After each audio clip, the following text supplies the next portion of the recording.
Magandang umaga. Ngayon po ay araw ng Lunes, July 29, 2024. Update po muli tayo sa lagay ng panahon. Sa ngayon, 3 low pressure area ang namataan. Isang low pressure area nasa loob ng Philippine Area of Responsibility at huling namataan ng Pag-asa east of Apari, Cagayan. Habang 2 low pressure area nasa labas naman ng ating bansa. Sa ngayon, mababa ang tsansa nito na lumakas bilang bagyo, ngunit patuloy natin ito na imo-monitor dahil posible pa rin na magbago ang mga nasabing forecast. Southwest monsoon o habagat nakakaapekto naman sa western section ng Luzon.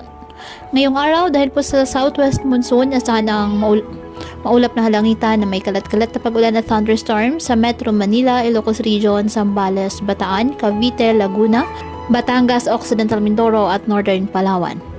Apektado naman po ng trough ng low pressure area ang Bicol Region, Aurora, Quezon, Northern Samar, Samar at Eastern Samar.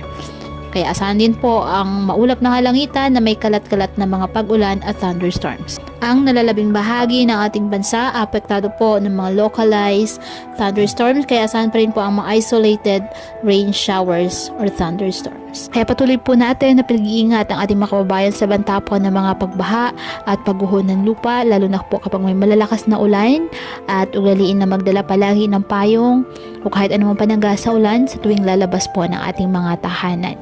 At yan po muna ang update sa lagay ng panahon ngayong araw. Muli, patuloy po tayo na mag-ingat at palaging tandaan, God loves you. Stay safe and God bless.